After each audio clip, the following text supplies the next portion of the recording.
Pensando aí na questão da radioterapia, que é uma modalidade terapêutica utilizada frequentemente no tratamento de tumores da região de cabeça e pescoço, e muitas vezes é usada em conjunto ou não com quimioterapia, com outras formas de tratamento.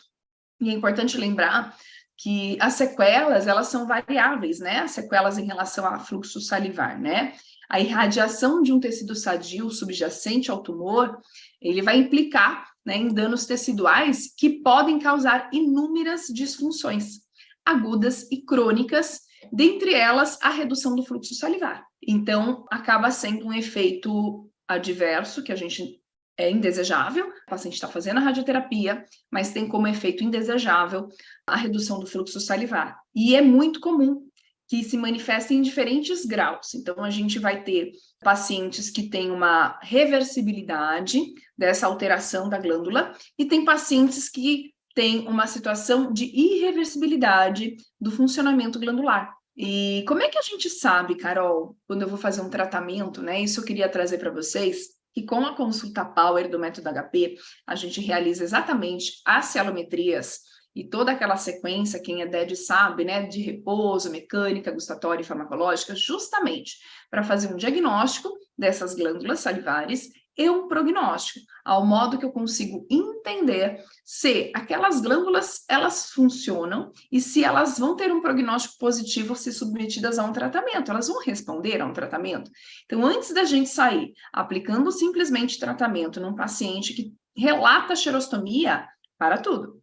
Tá? Relato de xerostomia nem sempre significa hipossalivação. Isso é muito importante. A gente só tem diagnóstico de hipossalivação quando a gente faz a celometria e mede o volume. Qual o volume que tem, né, sendo produzido ali? Quais glândulas podem estar mais atingidas, seja por radioterapia, seja por qualquer outro motivo, doenças autoimunes, medicamentosa, situações que vão agravar, e mesmo rotinas, hábitos dos pacientes que vão levar a uma alteração salivar. Então, a gente faz as celometrias de diagnóstico e a gente tem o prognóstico também. Mediante a isso, se eu tenho um exame que me traz que aquelas glândulas funcionam, eu posso tratar. E é importante lembrar que as sequelas da radioterapia, elas vão ter, então, graus de disfunções bem variadas, que podem depender, então, da dose, do regime de tratamento que o paciente foi incluído ali naquele processo do tratamento oncológico, principalmente aí de região de cabeça e pescoço. A hipossalivação é uma disfunção, então, que ela pode acontecer quando as glândulas salivares estão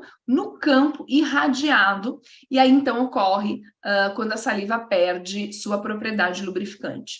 Não só a propriedade lubrificante, que muitas vezes é concedida pela própria mucina, que é um dos componentes salivares, mas a gente vai olhar não só para a questão do paciente perceber a xerostomia ou não. A gente vai olhar para o todo, qualidade, quantidade de saliva que o paciente está produzindo, se está dentro de um padrão, ou se a gente está muito longe desse padrão, e assim a gente determina os tratamentos desse paciente. Então, olha só, os ácidos salivares, né, que estão ali presentes na parte da região glandular, são altamente radiosensíveis, de maneira que a radioterapia ela pode culminar em apoptose, necrose, inflamação, edema e alterações vasculares. Então, é por isso que a radioterapia pode interferir tão fortemente na questão da produção salivar. E o relato de xerostomia, quando as glândulas salivares estão localizadas no campo de irradiação, varia de 94% a 100% dos casos. Então, grande parte, né, quase 100% dos casos, vai existir o paciente reclamando então, da boca seca. E essa é uma área bastante comum mesmo da gente encontrar os pacientes com alteração salivar. Mas eu quero trazer aqui para você, que é cirurgião dentista e me acompanha, o seguinte: se a gente consegue avaliar esse paciente antes deles iniciar um tratamento radioterápico, ou um tratamento que vai levar a esse tipo de consequência, né? A gente pensa em odoterapia também, quimioterapia, enfim. Você pode monitorar o teu paciente, avaliar como ele está, antes dele começar esse tratamento. A gente consegue iniciar um tratamento de estimulação para normalizar, para trazer um padrão melhor para esse paciente em questão de saliva, para quando ele iniciar, então, um tratamento oncológico, e a gente sabe que de acordo com o que eu acabei de trazer, de 94% a 100% das pacientes podem ter, então, uma questão de xerostomia, vale para todos nós que o paciente seja colocado no processo de tratamento, quando possível, antes de iniciar esse tratamento oncológico, de forma que a gente melhore o máximo possível o potencial de resposta dessas glândulas salivares, sabendo que com o tratamento oncológico a gente vai ter uma queda dessas funções. Então, a gente traz o paciente para um conforto melhor durante um tratamento que a gente sabe que vai ter esse efeito adverso, ok? E a xerostomia é uma situação, né? A boca seca, ela reduz totalmente a qualidade de vida dos pacientes, porque influencia negativamente a função da saliva, seja para deglutir, seja para a formação de bolo alimentar, de digestão, de fala, de mastigação, ocasionando, inclusive, alterações orais graves a longo prazo, inclusive as mucosites.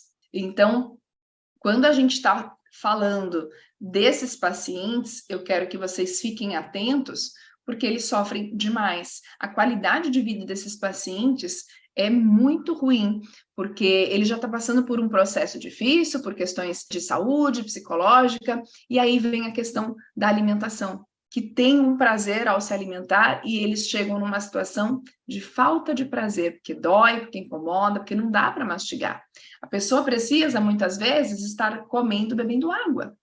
Então, não é fácil, porque ela não consegue deglutir se ela não tem saliva, não tem a hidratação, entala. Então, a gente começa a entender a situação do outro quando a gente está lidando mais próximo desses pacientes. Mas eu quero trazer para vocês que nós, profissionais da odontologia, podemos e devemos estar junto aos nossos pacientes, oferecendo, tanto antes como durante, como depois dos tratamentos oncológicos, esse apoio, esse monitoramento e esse tratamento na medida do possível. Às vezes a gente vai estar em situações onde as glândulas não estão respondendo, podemos estar nessa situação, e aí a gente vai ter que abrir mão dos produtos paliativos para dar conforto para o paciente. Seriam ali os produtos com enzimas salivares, né? Seja a saliva artificial, substituto salivar, em forma de gel, de dentifrício, de enxaguatório, de spray, tem várias formas de apresentação, e que sim, muitas vezes eu abro mão desse tipo de produto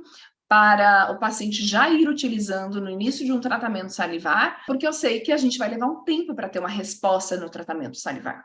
E então eu abro mão de produtos paliativos que vão dar conforto, vão ajudar e vão proteger o paciente naquele momento. E eu gosto muito de produtos da Bioextra, que são produtos que têm as enzimas salivares para este fim, quando eu tenho um caso grave de acialia. Uma pesquisa identificou a redução de cerca de 50% da quantidade de saliva, tá? Em 10 grays, que é a dosagem, né? Sendo que já havia queixa de xerostomia e diminuição do paladar também, além do aumento da viscosidade da saliva, que a tornava mais difícil de deglutir. Então, o que acontece? Mesmo com doses baixas de radioterapia, então aqui foi trazido que tem já uma queixa do paciente sobre a boca mais seca e a alteração do paladar. E muitas vezes a redução do volume salivar faz com que aumente a viscosidade, porque a gente não tem volume, não tem fluxo, e aí vai ficando aquela saliva grossa, aquela saliva parada, e que para o paciente, muitas vezes é desconfortável, aquilo não está auxiliando esse paciente nas funções básicas e muito menos protegendo, porque se a saliva está ali também para proteger a função de remineralização, de autolimpeza, a gente não tem essa fluidez, esse volume adequado, e o paciente ele começa a ter, então, implicações por isso. E aí, a gente, como eu já tinha falado, nós temos um processo de terapias com esses pacientes. E eu costumo fazer como, né? Como que eu escolho, Carol? O que eu vou usar com aquele paciente? Primeiro que cada paciente, ele é único e ele é avaliado individualmente. A gente tem a consulta Power para fazer esse diagnóstico, onde a gente vai entender o quê, né, do nosso paciente ali. A situação que ele está, se eu tenho resposta dessas glândulas, vai adiantar eu tratar esse paciente? Porque eu vejo, às vezes, alguns colegas querendo tratar sem ter feito um bom diagnóstico ou saber se aquelas glândulas estão funcionando. Então, do que adianta você querer tratar, melhorar, se pode acontecer daquelas glândulas não responderem ao tratamento? E você vai perder o seu tempo do paciente e o investimento que o paciente faz e a confiança, a segurança que ele tem muitas vezes em você pode se perder. porque você promete um tratamento que você não entrega. Por isso é importante a gente ter as cielometrias para diagnóstico e prognóstico e para monitoramento dos nossos tratamentos. Se a gente faz uma avaliação inicial, entende a situação do paciente, vê se aquelas glândulas respondem e automaticamente a gente consegue falar para o paciente, olha, por esses testes eu vi que você tem função residual, as suas glândulas ainda respondem ao tratamento e nós vamos instituir uma sequência de tratamento, e eu sempre começo da forma mais simples e vou avançando para terapias um pouco mais relevantes no sentido de resposta, se eu preciso de uma resposta maior. Carol, eu posso fazer tudo que eu tenho em mãos num tratamento para saliva em casos mais graves? Pode. Muitas vezes eu começo com tudo que eu tenho em mãos. Mas qual que tem sido a minha prática mais comum, mesmo nessas situações ou em casos menos graves? Eu sempre aposto em terapias mais básicas para avaliar a resposta do meu paciente. Até porque cada um vai responder de uma forma diferente. Então, eu gosto de saber como é a resposta daquele paciente sobre as terapias mais básicas. Que terapias básicas são essas? Estimulação mecânica, estimulação gustatória, estimulação medicamentosa. Então, a gente vai partir por essa base e, obviamente, olhando para todos os outros fatores que o paciente nos traz na consulta, na anamnese, em relação a hábitos, a rotina, o que eu posso melhorar e que vai também favorecer a produção salivar, e o que eu posso remover ou reduzir, compensar em relação a situações que pioram a minha salivação. Eu vou dar um exemplo bem simples, ok? O que eu posso melhorar? Eu posso melhorar a ingesta de água? Eu posso trocar o dentifrício do paciente por um sem lauril, onde eu vou ter um menor ressecamento daquela mucosa? Eu posso pedir para o paciente não usar enxaguantes bucais, principalmente com álcool, que piora ainda mais. Então, eu vou ter que fazer essas minhas orientações e tratamentos iniciais baseado no que o paciente faz, no que o paciente me traz na anamnese, ok? Muito bem. Mediante a isso, a gente vai para a próxima etapa. O que está acontecendo ali que eu posso reduzir, que eu posso amenizar? Será que eu posso reduzir a frequência de cigarro, de repente? Será que eu posso reduzir, minimizar a quantidade de ingesta de café? Então, o que eu faço com o meu paciente? Eu trago para ele tudo que ele está fazendo, que está piorando o ressecamento, descamação, que está agravando aquela hipossalivação, e a gente vai juntos com aquela consciência, com aquela situação de, olha, você faz isso, que piora a tua saliva. Como que a gente pode trabalhar com isso? A gente pode reduzir, a gente pode eliminar, certo? Então, o que eu consigo eliminar, eu elimino. O que eu consigo reduzir, eu reduzo. E o que eu não consigo mexer, Carol? Por exemplo, o paciente toma um medicamento à base de algumas substâncias que vão ter como efeito adverso a hipossalivação. O fluxo salivar, de fato, reduzido. Não é só a percepção de boca seca. Tem alguns medicamentos que podem causar uma xerostomia e não necessariamente uma hipossalivação, mas a grande maioria que tem esse efeito adverso vai causar uma redução real do fluxo salivar. E às vezes eu não posso mexer nessa medicação. Então eu não posso mexer. O que eu vou fazer? Alguns casos é possível reduzir dose, alterar medicamento, legal. A gente conversa com o médico e, se isso for possível, a gente tem mais um ponto positivo para colaborar no resultado do nosso tratamento. Mas se eu tenho situações que eu não posso estar removendo ou reduzindo, a gente vai trabalhar em todos os outros fatores envolvidos em relação a outras causas, em relação ao que o paciente faz, né, da rotina dele, de hábitos, que eu posso remover ou reduzir. Ao ponto que, quando eu tenho uma situação que eu não consigo trabalhar em relação a excluir aquilo da vida do paciente, e aquilo pode ser potencial quando somado a outros fatores para a hipossalivação, a gente vai compensar. Compensar, por exemplo, aumentando a ingesta de água. Vou dar um exemplo simples para vocês. O paciente, por exemplo, ele é fumante. Carol, eu fumo. Ou, Carol, eu tomo café. E eu não vou ficar sem meu café, ou eu vou reduzir, mas eu não consigo excluir totalmente esse meu café. Então, a cada cafezinho que o paciente toma, ele vai ter que tomar meio copo d'água. E isso vai virar algo rotineiro. Ou aquele paciente, por exemplo, foi para uma cidade muito quente. Ele transpira mais, ele está realmente perdendo mais líquido, ele está num período de mais intensidade de calor. Isso faz com que ele perca mais líquido. Então, aquela meta líquida diária que a gente coloca para o paciente, né, você tem que beber X ml por dia, ela tem que ser aumentada em situações que vão levar a uma piora, uma perda hídrica maior do meu paciente, ok? E isso tudo tem que ser colocado no plano de tratamento. Isso tudo é individualizado, isso tudo é falado para o paciente conforme o que ele me traz.